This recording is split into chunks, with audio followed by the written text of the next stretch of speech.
ओम अज्ञानतिमिरान्धस्य ज्ञानञ्जनशलाकया चक्षुरुन्मिलितमेन तस्मै श्रीगुरुवे नमः। श्रीचैतन्यमनोभीष्टं स्थापितं येन भूतले स्वयं रूपकदा मह्यं ददाति स्वपदान्तिकं वन्देऽहं श्रीगुरु श्रीयुतपदकमलं श्रीगुरुवैष्णवाचं श्रीरूपं साग्रजातं सगण रघुनाथान्वितं तं सजीवं साद्वैतं सावधूतं परिजनसहितं कृष्णचैतन्यदेवं श्री राधा कृष्ण पादान सगणललिता श्री विशाखान्विताश्च नारायणं नमस्कृत्यं नरं चैव नरोत्तमं देवीं सरस्वतीं व्यासं ततो जयमुदीरयेत्।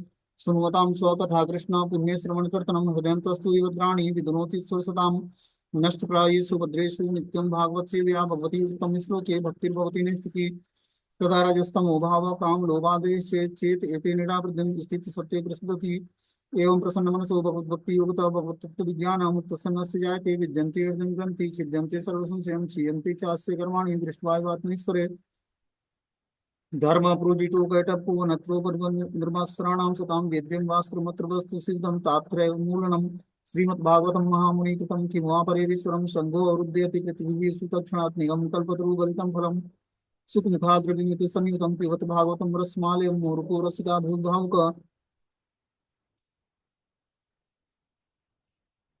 सच्चिदानंद रूपाय विद्युत्पत्ति हेतवे तापत्रय विनाशाय श्रीकृष्णाय नमः। संसार सागरे मग्नं दीनं मा करुणानिधि कर्म ग्राहकं मामुद्ध भवान् श्रीमद्भागवतं प्रमाण अंगलं प्रेमोपमार्थमान श्री चैतन्य महाप्रभु मद्मदम तत्रातरुणा पर कृष्णाय वासुदेवाय हरे परमात्मने प्रणतक्लेशनाशाय गोविंदाय नमः।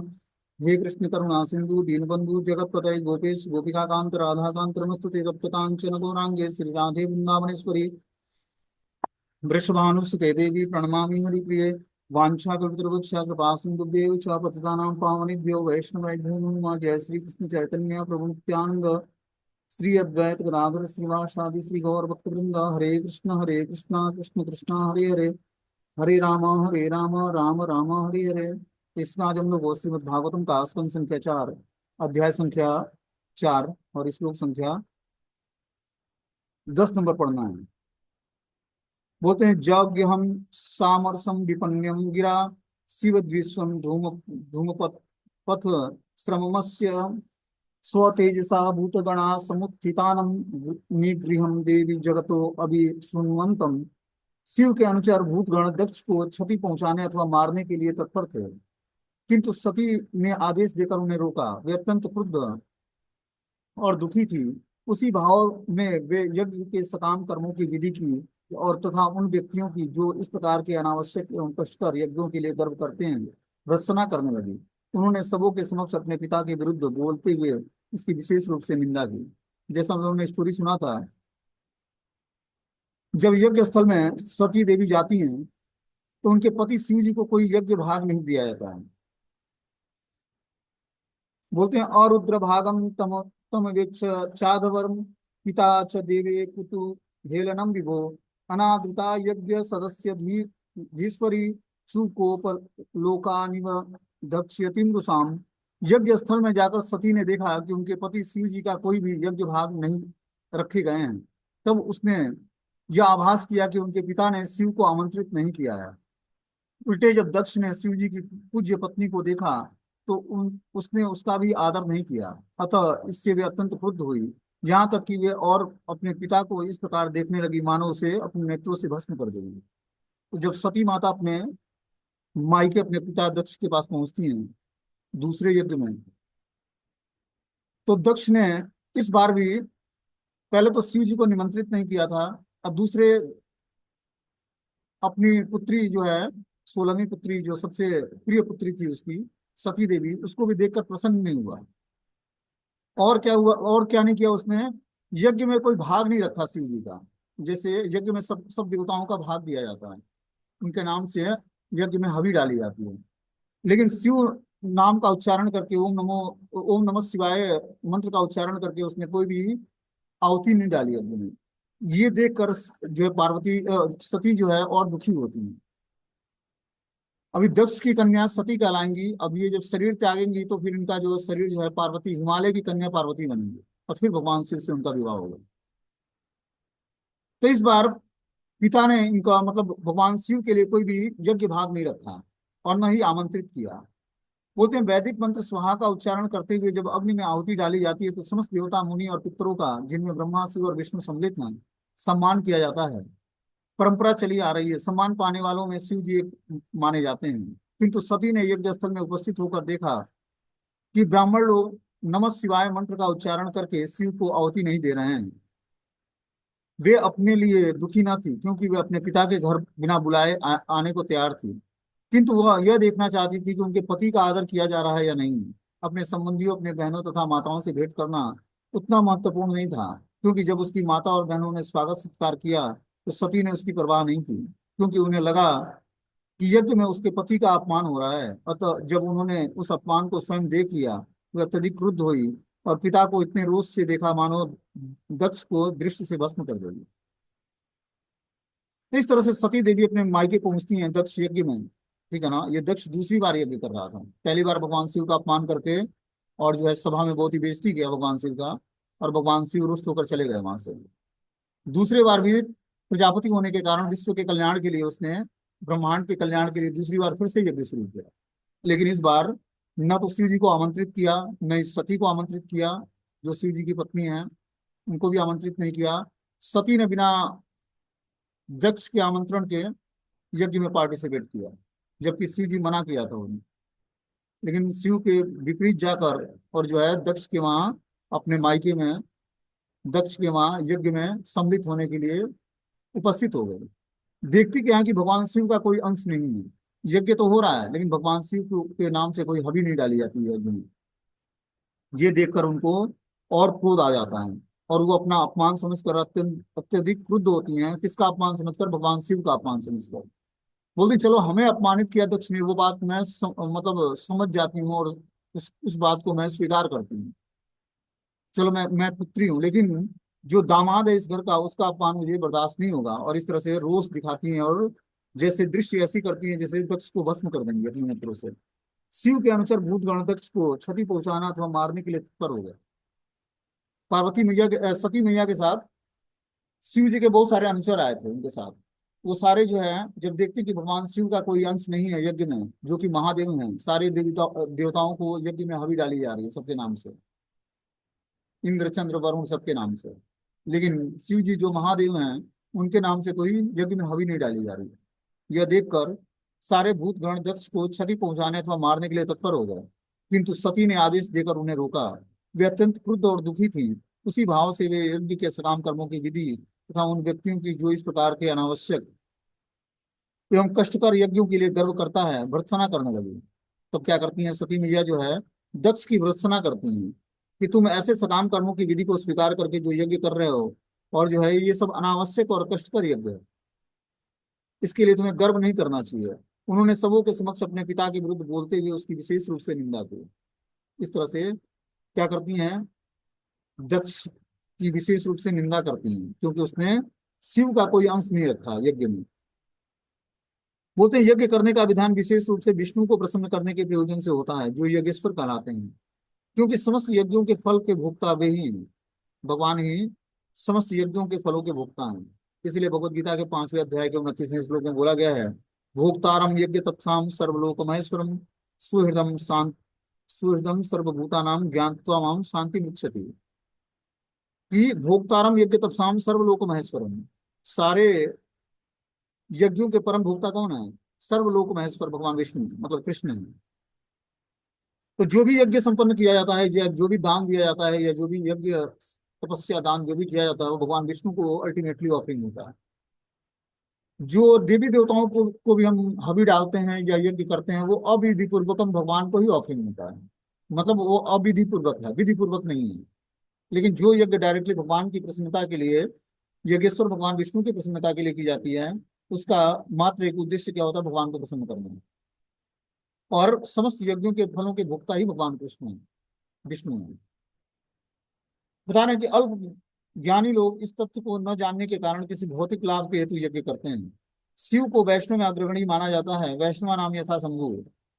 अतः जब सती ने देखा कि उसका पिता महान यज्ञ कर रहा है, कि उन परम भक्त भगवान शिव के प्रति उसके मन में तनिक भी आदर नहीं है, तो वह अत्यधिक क्रुद्ध होता है। यह ठीक ही है कि यदि विष्णु या वैष्णव का अपमान हो तो मनुष्य को क्रुद्ध होना चाहिए। अहिंसा, विनयशीलता, नम्रता का पाठ पढ़ाने वाले भगवान चैतन्य महाप्रभु ने जब सुना कि जगाई और मधाई ने नित्यानंद का अपमान किया है तो वे परम क्रुद्ध हुए और उन्हें जान से मार डालना चाहा। जब विष्णु या वैष्णव का अपमान हो तो मनुष्य को क्रुद्ध होना चाहिए। इस तरह से सती देवी ने जो क्रोध किया, क्रोध का सही उपयोग किया, क्योंकि परम वैष्णव भगवान शिव का अनादर हो रहा है। जहाँ अपने क्रोध का सही उपयोग क्या है, जहाँ वैष्णव का अनादर हो, रिस्पेक्ट ना हो, वहां पर हमें अवश्य ही क्रोध दिखाना चाहिए। बोलती है उनके मन में तनिक भी आदर नहीं था। दक्ष के मन में भगवान शिव के प्रति इतने बड़े यज्ञ संपन्न करने के बाद भी वे शिव के प्रति तनिक भी आदर प्रदर्शित नहीं किया, वे अत्यंत क्रोधित हुए। यह ठीक ही है कि यदि विष्णु या वैष्णव का अपमान हो तो मनुष्य को क्रुद्ध होना चाहिए। अहिंसा, विनयशीलता और नम्रता का पाठ पढ़ाने वाले भगवान चैतन्य महाप्रभु ने जब महाप्रभु ने सुना कि जगाई और मधाई ने नित्यानंद का अपमान किया है, एक बार क्या हुआ, महाप्रभु चैतन्य देव ने जगाई और मधाई को भेजा, जगाई और मधाई का नित्यानंद प्रभु और हरिदास को भेजा कि जाकर तुम लोग बंगाल में प्रचार शुरू करो। तो बंगाल में जाते जाते जब पहला ही जो है उन लोगों को शिष्य, दो जगाई और मधाई जो ब्राह्मण परिवार में जन्म लिए थे, ये ब्राह्मण परिवार में तो जन्म लिए थे लेकिन सारे नियमों को तोड़ते थे, शराब पीते थे, स्त्रियों से गलत संसर्ग करते थे, इस तरह से इनका काम था रोज का। अब जब बंगाल में प्रवेश किया हरिदास ठाकुर और नित्यानंद प्रभु, तो पहली मुलाकात ही इन्हीं दोनों से हुई। गांव के लोगों ने बोला कि इन दो ब्राह्मणों को अगर जो आप लोग भक्त बना दोगे तो पूरा गांव भक्त बन जाएगा। तो नित्यानंद प्रभु ने सोचा कि ट्राई करते हैं भाई। तो जगाई मधाई के पास गए, वो शराब पीकर मस्त मस्त थे दोनों। अब इन्होंने बोला कि हरी हरी बोला करो। तो हरी हरी कहाँ बोलते, उठा के जो है एक पानी का घड़ा फूटा हुआ था उसी से मार देता है नित्यानंद प्रभु के सर पर, और उसके बाद सर से ब्लड निकलने लगता है। इस घटना को देखकर जब महाप्रभु के पास ये सूचना जाती है कि जगाई मधाई ने नित्यानंद का अपमान किया और उनको जान से मार डालने का प्रयास किया है, तो महाप्रभु क्रुद्ध होते हैं और आते हैं और अपना सुदर्शन उठाते हैं। महाप्रभु ने कृष्ण का स्वरूप धारण कर लिया और सुदर्शन उठाया कि गला काट दूंगा। फिर नित्यानंद प्रभु ने उनको रोका कि ये अवतार आपका महाप्रभु चैतन्य देव किसी का वध करने के लिए नहीं है, ये अवतार आपको सबको प्रेम प्रदान करने के लिए है, इसलिए आप इनका उद्धार का कोई मार्ग निकालिए। फिर महाप्रभु जो है दोनों को क्षमा करते हैं और फिर अपने गले लगाते हैं, उनको कृष्ण प्रेम प्रदान करते हैं और दोनों को दीक्षा प्रदान करते हैं, जगाई और मधाई को। तो आज भी हम नवदीप मंडल परिक्रमा में जाएंगे तो हम लोग, तो वहाँ जगाई और मधाई का मंदिर है। एक का नाम पड़ा जगदानंद और दूसरे का नाम पड़ा माधवानंद दीक्षा के बाद, और दोनों भगवान चैतन्य महाप्रभु के महान भक्त बन गए। तो इस तरह से बता रहे हैं कि क्रोध का सही उपयोग क्या है, कि जो व्यक्ति भक्तों से द्वेष रखता है या क्रोध करता है, उसके प्रति क्रोध दिखाना जो है क्रोध का सही उपयोग है। और जब क्रोध का सही उपयोग करना चाहते हैं तो जो व्यक्ति भक्तों से द्वेष रखता है उसके प्रति क्रोध करें, तो क्रोध का हम सही उपयोग करेंगे। आगे बोलते हैं देवयो उच न यस्य लोके असत्य सायनम प्रियम तथा प्रियो देहवृता प्रियात्मनः तस्मिन् समस्ता मणिमुक्त वैर के ऋते भवंतम कतमम प्रतीयेत। देवी सती ने कहा कि भगवान शिव जो समस्त जीवात्माओं के लिए अत्यंत प्रिय हैं, उनका कोई भी प्रतिद्वंदी नहीं है, न तो कोई उनका अत्यंत प्रिय है न कोई उनका शत्रु है। आपके सिवा और ऐसा कौन है जो ऐसे विश्वात्मा से द्वेष करेगा जो समस्त वैर से रहित है। क्या बोल रहे हैं यहाँ पर, देवी सती ने कहा भगवान शिव जो समस्त जीवात्माओं के लिए अत्यंत प्रिय हैं। दक्ष से बोला कि भगवान शिव सब जीवात्माओं के लिए बहुत ही प्रिय हैं। शिव नाम ही मंगलकारी है, मतलब शिव का अर्थ होता है जो सबके लिए मंगलकारी है, ऐसे है भगवान शिव। उनका कोई भी प्रतिद्वंदी नहीं है, वो किसी भी से भी द्वंद्व नहीं करते हैं, सबके प्रति प्रेम भाव रखते हैं। न तो कोई उनका अत्यंत प्रिय है, न ही कोई उनका शत्रु है, वो सब पर संभाव की दृष्टि रखते हैं। ऐसे उच्च कोटि के भगवान के भक्त हैं। आपके सिवा और ऐसा कौन है जो ऐसे विश्वात्मा से द्वेष करेगा जो समस्त वैर से रहित है। दक्ष से बोला कि आपके सिवा और कोई नहीं है जो ऐसे विश्वात्मा भगवान शिव से द्वेष करे जो समस्त वैर से रहित है। बोलते हैं भगवत गीता के 9वें अध्याय के 29वें श्लोक में बोला गया कि सम्मोहम सर्वभूतेषु, मैं समस्त प्राणियों में के लिए एक समान हूँ। इसी प्रकार शिव जी भगवान के गुणात्मक अवतार हैं, अतः उनके उनमें परमेश्वर के ही समान गुण पाए जाते हैं। अतः वे समदर्शी हैं, ना तो कोई उनका मित्र है ना कोई शत्रु है, किंतु जो स्वभाव से द्वेषपूर्ण होगा वह शिव का शत्रु बन जाता है। इसलिए सती ने अपने पिता को दोषी ठहराया कि आपके अतिरिक्त भला ऐसा कौन होगा जो शिव से ईर्ष्या करेगा या शत्रु बनेगा। अन्य साधु या विद्वान ब्राह्मण वहां उपस्थित थे, किंतु वे शिव से ईर्ष्या नहीं कर रहे थे, यद्यपि वे सभी दक्ष के आश्रित थे। अतः दक्ष के अतिरिक्त भला अन्य कोई भी शिव से क्यों द्वेष करेगा, यही सती का दोषारोपण था। तो सती ने अपने पिता दक्ष से बोला कि शिव जो है समदर्शी हैं, उनका ना तो कोई मित्र है ना कोई शत्रु है, वो सब पर समान दृष्टि रखते हैं। जो स्वभाव से द्वेषपूर्ण है वही शिव का को अपना शत्रु मानता है या शिव का शत्रु बनता है। इसलिए सती ने अपने पिता पर दोषारोपण करा कि आपके अतिरिक्त भला ऐसा कौन होगा जो शिव जी से ईर्ष्या करे और उनको शत्रु बनाए। अन्य साधु और विद्वान ब्राह्मण उस सभा में उपस्थित थे, उन्होंने शिव जी से ईर्ष्या नहीं किया।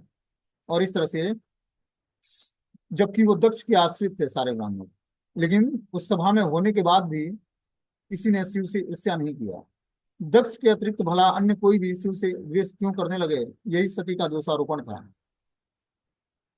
आगे बता रहे कि दोषा परेशान ही गुणेषु साधवो गृहन्ति के चिन्ह भवादृशोद्विजम गुणाश्च फलगु बहुली करिष्वणो महतम मास्ते विद भवानज्ञम। हे द्विज छत्र दक्ष, आप जैसा व्यक्ति ही अन्यों के गुणों में दोष ढूंढ कर सकता है, किंतु शिव अन्यों के गुणों में कोई दोष नहीं निकालते हैं। क्या बोलती हैं सती माता यहाँ पर कि हे द्विज दक्ष, द्विज मतलब जो अपने आचार्य परंपरा से शास्त्रों का अध्ययन किया उसको द्विज बोलते हैं। आप जैसा व्यक्ति ही अन्यों के गुणों में दोष ढूंढ सकता है, किंतु शिव अन्यों के गुणों में दोष नहीं निकालते। विपरीत इसके कि यदि किसी में थोड़े से भी गुण होते हैं तो वे उसे और भी बढ़ा चढ़ाकर बताते हैं। दुर्भाग्यवश आपने ऐसे महापुरुष पर दोषारोपण किया है। सती ने बोला कि वो महापुरुष हैं, वो संभाव की स्थिति प्राप्त हैं, और आपने ऐसे महापुरुष पर आपने क्या किया है, दोषारोपण किया है। वो ऐसे हैं कि किसी में थोड़े से गुण दिख जाए उस गुणों को बहुत ही बढ़ा चढ़ाकर बताते हैं। ये होता है परम वैष्णव के लक्षण, कि किसी को भी क्रिटिसाइज नहीं करता है, उसकी निंदा नहीं करता है, उसमें थोड़े से भी गुण देखते हैं उसको बढ़ा चढ़ा के बताता है। बोलते हैं यहाँ पर दक्ष को अपनी उसकी पुत्री सती ने द्विज कहकर संबोधित किया। द्विज मनुष्यों की सर्वश्रेष्ठ जाति है। द्विज सामान्य व्यक्ति न होकर ऐसा व्यक्ति होता है जिसने गुरु से वैदिक साहित्य का अध्ययन किया हो, जिसे अच्छे और बुरे का विवेक हो। अतः यह आशा की जाती है कि तर्क शास्त्र और दर्शन का को समझना है। तो इस तरह से द्विज संबोधित किया सती ने अपने पिता को। जिसने गुरु शिष्य परंपरा से वैदिक साहित्य का अध्ययन किया हो वो द्विज कहलाता है, और वो अच्छे और बुरे का विवेक रखता है। दक्ष कन्या सती ने दक्ष के समक्ष प्रबल तर्क प्रस्तुत किया। कुछ ऐसे महापुरुष हैं जो अन्यों के गुणों को ग्रहण नहीं करते, लेकिन कुछ ऐसे होते हैं जो अन्यों के गुणों को ग्रहण करते हैं। जिस प्रकार मधुमक्खी को पुष्पों से मधु से वास्ता रहता है, उसके कांटों और रंगों से नहीं, उसी प्रकार अत्यधिक योग्य व्यक्ति जो बिरले ही होता है अन्यों के गुणों को ग्रहण करता है, उनके दोषों पर विचार नहीं करता, किंतु सामान्य मनुष्य गुण और दोषों का निर्णय कर सकता है। इस तरह से जो भक्ति में बढ़ा चढ़ा व्यक्ति है वो लोगों के अंदर गुणों और दोषों का विचार नहीं करता, जो गुण देखता है उसको ग्रहण करता है और दोषों को छोड़ देता है। बोलते हैं असाधारण महापुरुष में भी श्रेणियां होती हैं, और सर्वश्रेष्ठ मनुष्य तो वह है जो किसी की नगण्य विशेषताओं को मानकर उस गुण को प्रवर्धित कर देता है। शिव जी आशुतोष भी कहलाते हैं क्योंकि वे तुरंत प्रसन्न हो जाते हैं और किसी को भी बड़े से बड़ा वरदान दे देते हैं। इस तरह शिव जी का नाम जो है शिव इसलिए है कि उनका एक नाम आशुतोष है, जो बहुत जल्दी नाराज हो जाते हैं, बहुत जल्दी प्रसन्न हो जाते हैं, और प्रसन्न हो गए तो गुण बड़े से बड़े आशीर्वाद दे देते हैं। इस तरह से भगवान से बोल रहे सती ने अपने पिता की को दोषी ठहराते हुए कहा कि आप बिल्कुल इसके विपरीत हैं। यद्यपि शिव में अनेक गुण हैं, उनमें एक भी दोष नहीं है, किंतु आपने उन्हें निकृष्ट मानकर उनके दोषों को ढूंढ निकाला है। उनके गुणों को दोष मानने के कारण आप आत्मा आप महान आत्मा न बनकर अत्यधिक पतित बन गए हैं। मनुष्य तभी महान बनता है जब वो दूसरे के गुणों को स्वीकार करता है, किंतु आपके वृथा ही अन्यों के गुणों को बुरा समझकर अपने को सर्वाधिक पतित बना लिया। तो जब व्यक्ति दूसरे के गुणों पर को स्वीकार करके अपने अंदर कल्टीवेट करना चाहता है तो वो महान बन जाता है। लेकिन दूसरे में गुणों को न देखकर दोषों को देखता है तो वो पतित हो जाता है। इसीलिए हमें किसी के अंदर दोष नहीं ढूंढना है, क्या करना है, सबके अंदर कुछ ना कुछ अच्छी क्वालिटी भगवान ने दिया है, उस क्वालिटी को देखना है, उसको ग्लोरीफाई करना है।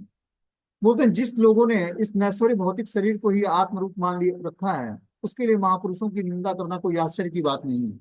जो व्यक्ति देहात्म बुद्धि में होता है, इस नश्वर शरीर को ही आत्मा रूप में मान लेता है, वो व्यक्ति महापुरुषों की निंदा करना उसके लिए कोई आश्चर्य की बात नहीं है। भौतिकतावादी पुरुषों के लिए ऐसी ईर्ष्या ठीक नहीं है, क्योंकि इसी प्रकार से उसका पतन हो जाता है। वे महापुरुषों की चरण रज से लघुता प्राप्त करता है। क्या बोलते हैं कि जो जब वो ग्लोरीफाई करता है किसी महापुरुष को, तो उसकी चरण रज से अभिषेक करने का मतलब है कि उसको ग्लोरीफाई करना है। ऐसा नहीं है कि बस वैष्णव के चरण धूलि को सर पे रखें, उसको ग्लोरीफाई नहीं करें। जब हम भक्तों को ग्लोरीफाई करते हैं तो क्या होता है, उससे उससे हमारी महानता बढ़ती है। वे महापुरुषों के चरण रज से लघुता प्राप्त करते हैं। जब व्यक्ति महापुरुषों के चरण रज को, मतलब जो चरण धूलि है, उसको मस्तक पर धारण करता है, तो उससे क्या होता है, वो महान बन जाता है। लेकिन दूसरी तरफ जो भौतिकतावादी पुरुष है, वो महान व्यक्तियों से, महापुरुषों से ईर्ष्या करते हैं। ये ठीक नहीं है। बोलते हैं ग्रहणकर्ता की क्षमता पर प्रत्येक वस्तु निर्भर करती है। उदाहरणार्थ, झुलसती धूप में अनेक वनस्पति तथा पुष्प सूख जाते हैं, तो कई एक लहलाते हैं। अतः उन्नति और अवनति का कारण ग्रहणकर्ता की होती है। इसी प्रकार मही असाम पाद रजो अभिषेक, महापुरुषों के चरण कमलों की रज ग्रहणकर्ता का कल्याण करने वाली है, किंतु वही धूल हानि भी पहुंचा सकती है। जो किसी महापुरुष के चरण कमलों के प्रति अपराध करता है, वे सूख जाते हैं, उनके दिव्य गुण घट जाते हैं। तो इस तरह से जो व्यक्ति, जैसे बोलते हैं कि ग्रहणकर्ता की क्षमता पर प्रत्येक वस्तु निर्भर करती है कि वो किस तरह से स्वीकार करता है किस वस्तु को, किसी व्यक्ति को। जैसे उदाहरण बता रहे हैं कि झुलसती हुई धूप में अनेक वनस्पतियां तथा पुष्प सूख जाते हैं, लेकिन कुछ उस झुलसती धूप में भी लहलाते रहते हैं। अतः उन्नति और अवनति का कारण ग्रहणकर्ता की मानसिकता पर डिपेंड करता है। इसी प्रकार मही असाम पाद रजो अभिषेकम, महापुरुषों के चरण कमलों की रज कर्ता का कल्याण करने वाली है। जो विश्वास के साथ महापुरुषों के चरण रज को अपने मस्तक पर धारण करता है, उसका निश्चित रूप से कल्याण होता है। महापुरुष कौन कहलाता है? जो भगवान के भक्ति में बढ़ा चढ़ा व्यक्ति है।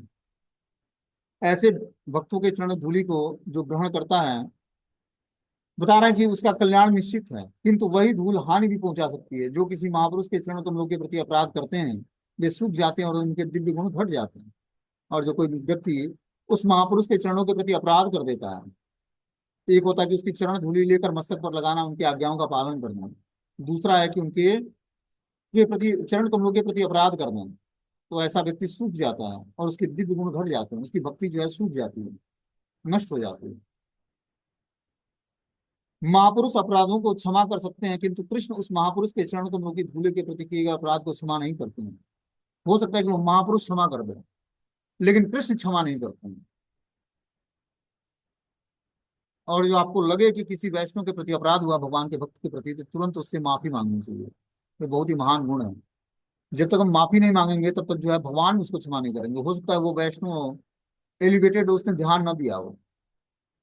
जैसे दुर्वासा मुनि ने अम्बरीश महाराज के अगेंस्ट अपराध किया, उनको लगा तो ये तो चक्रवर्ती सम्राट है, माँ मैं कहाँ सिद्ध योगी। तो एकादशी का वो 24 एकादशी निर्जला रखते थे। साल के अंत में उन्होंने सोचा कि जो है निर्जला एकादशी अब मैं समाप्त करूंगा। तो क्या किया उन्होंने, एकादशी का व्रत प्राण करने के लिए अभी तैयारी कर रहे थे, तब तक दुर्वासा मुनि आ गए। दुर्वासा मुनि आ जाते हैं, बोलते हैं अपने 60,000 शिष्यों के साथ।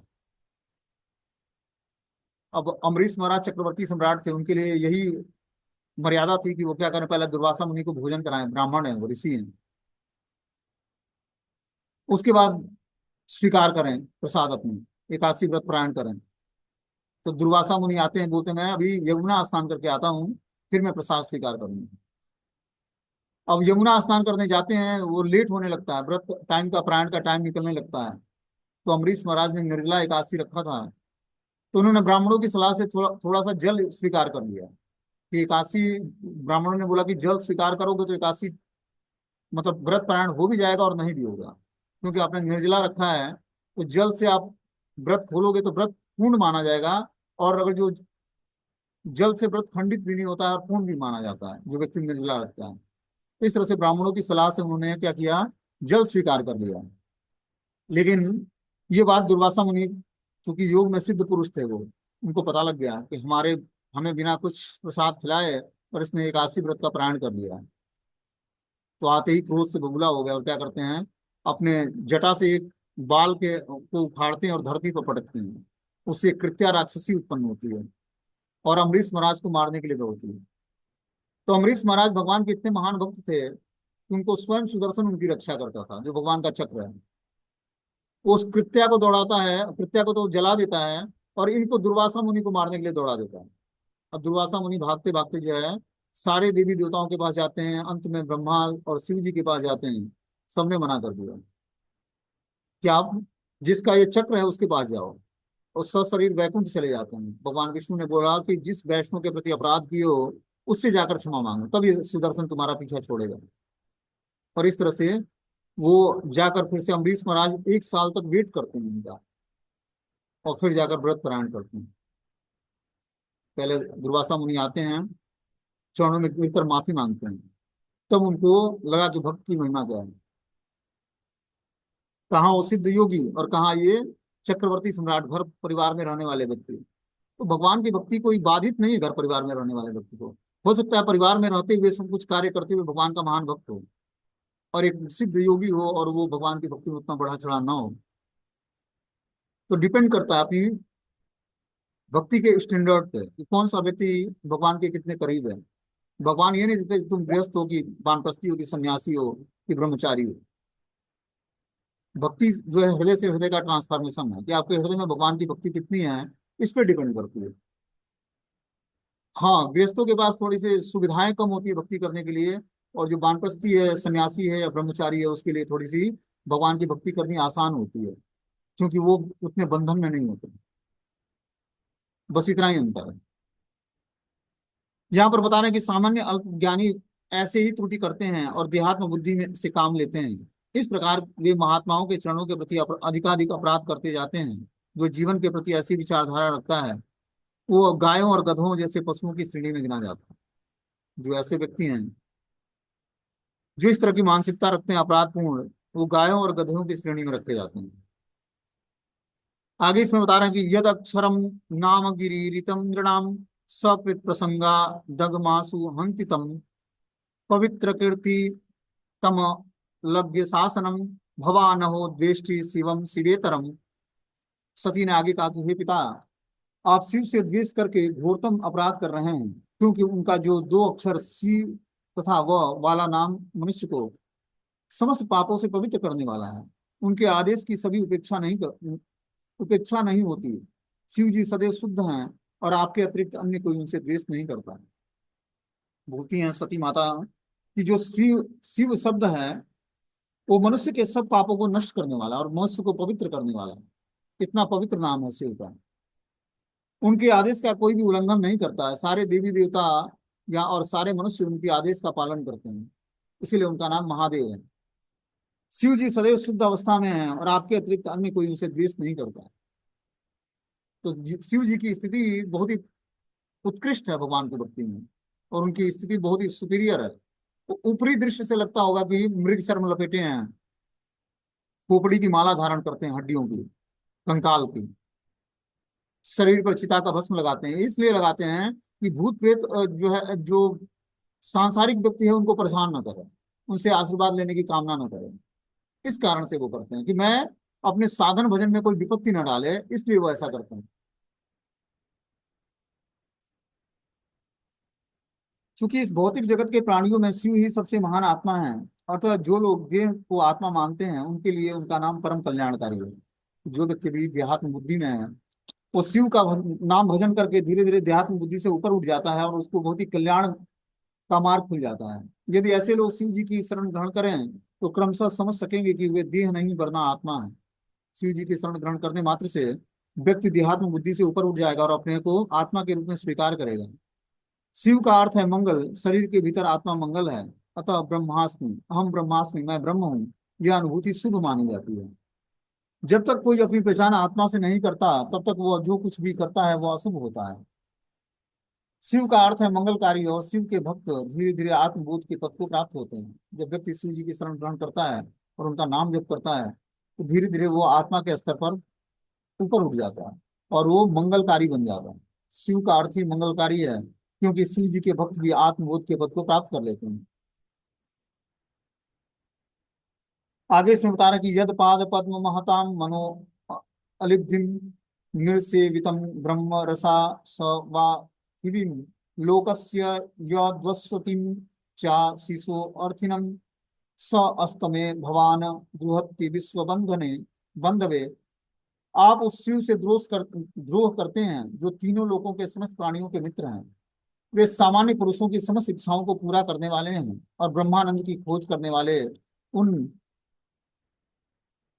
महापुरुषों को भी आशीर्वाद देते हैं जो उनके चरण कमलों के ध्यान में लीन रहते हैं। देखो क्या बता रही हैं, आप बस हैं जो शिव से द्वेष करते हैं, द्रोह करते हैं। तीनों लोगों के समस्त प्राणी उनके मित्र हैं और वे सामान्य पुरुषों की समस्त इच्छाओं को पूरा करने वाले हैं। क्या करते हैं शिव जी? सामान्य जनों की सारी इच्छाओं को पूर्ण कर देते हैं, सारी भौतिक इच्छाओं को पूर्ण करके, और अंत में उनको निष्काम बनाकर और भगवान कृष्ण की भक्ति प्रदान करते हैं।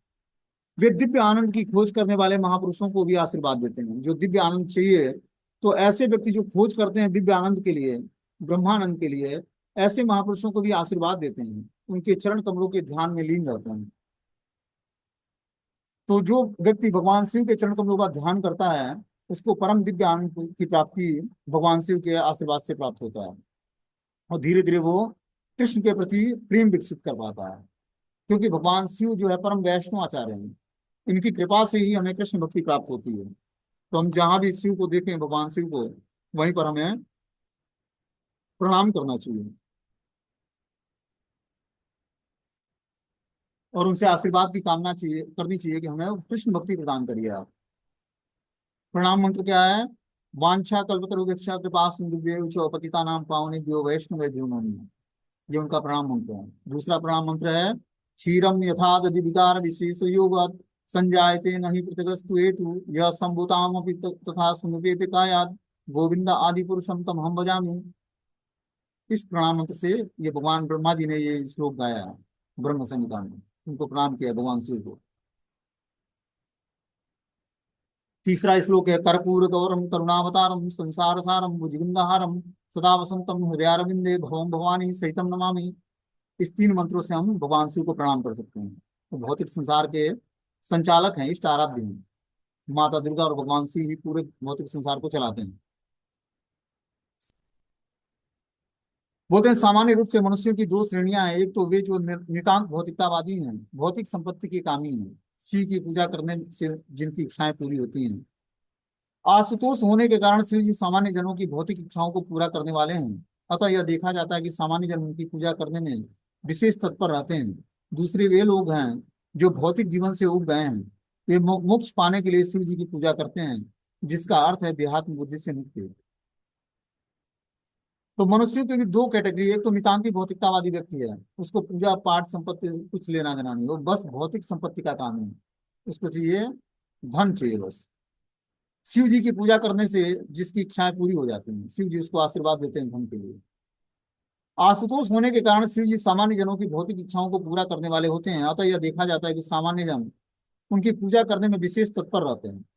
जो सामान्य जन है, साधारण व्यक्ति है, नशा भांग सब कुछ करते हैं, वो लोग भी भगवान शिव की आराधना करते हैं, क्योंकि भगवान शिव सबकी इच्छाओं को पूर्ण करते हैं, भौतिक संपदा प्रदान करते हैं।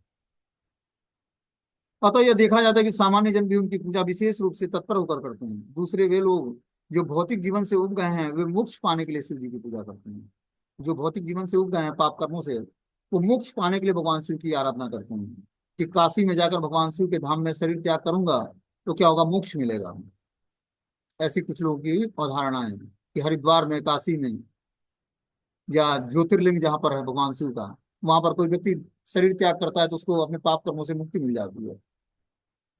तो इस तरह से शिव जी की उस ज्योतिर्लिंगों में, या फिर काशी में, काशी मतलब वाराणसी या हरिद्वार में जाकर शिव जी की आराधना करते हैं कुछ लोग, कि अपने पाप कर्मों से मुक्ति मिल जाए। बोलते हैं सामान्य जन की पूजा विशेष रूप से इसी कार्य के लिए करते हैं। लेकिन शिव जी की पूजा करके करने का अर्थ है कि देहात्म बुद्धि से मुक्ति प्राप्त करना। जो यह समझता है कि वह देह नहीं वरना आत्मा है, वह अविद्या से मुक्त हो जाता है। शिव जी भी यह सुविधा प्रदान करते हैं। सामान्य रूप से लोग आर्थिक विकास करके धन कमाने के लिए धर्म धारण करते हैं, क्योंकि धन से ही वे अपनी इंद्रियों को तुष्ट कर सकते हैं। किंतु जब वे जीवन से उब जाते हैं तो आत्मिक ब्रह्मानंद चाहते हैं, अर्थात परमेश्वर से तदाकार होना चाहते हैं। धर्म, अर्थ, काम और मोक्ष, ये चारों भौतिक जीवन के पुरुषार्थ हैं। शिव जी सामान्य जनों के आध्यात्मिक ज्ञान में उन्नत होने के समान रूप से मित्र हैं, अतः इनमें शत्रुता करना दक्ष के लिए उचित न था। यहाँ तक कि वैष्णव भी, जो इस लोक के सामान्य तथा उन्नत जनों से बढ़कर हैं, शिव जी की पूजा सर्वश्रेष्ठ वैष्णव के रूप में करते हैं। तो बता रहे हैं कि जो है सामान्य लोग भी, जो उन्नत जन हैं, जो बढ़े चढ़े हैं, अभी उतना भक्ति को स्वीकार नहीं किए भगवान कृष्ण की, वो भी शिव जी की पूजा एक परम वैष्णव वैष्णव के रूप में करते हैं। और वे सबों के मित्र हैं, चाहे सामान्य जन हो, उन्नत जन हो अथवा भगवत भक्त हो। अतः किसी को भी शिव जी का अनादर नहीं करना चाहिए, नहीं उनसे शत्रुता करनी चाहिए। इस प्रकार शिव जी से कभी भी हमें बैर नहीं करना चाहिए। क्या करना चाहिए? उनको प्रणाम करना चाहिए, उनसे प्रार्थनाएं करनी चाहिए कि आप हमें कृष्ण भक्ति प्रदान करें। ठीक है ना? इस प्रकार अब ये मीटिंग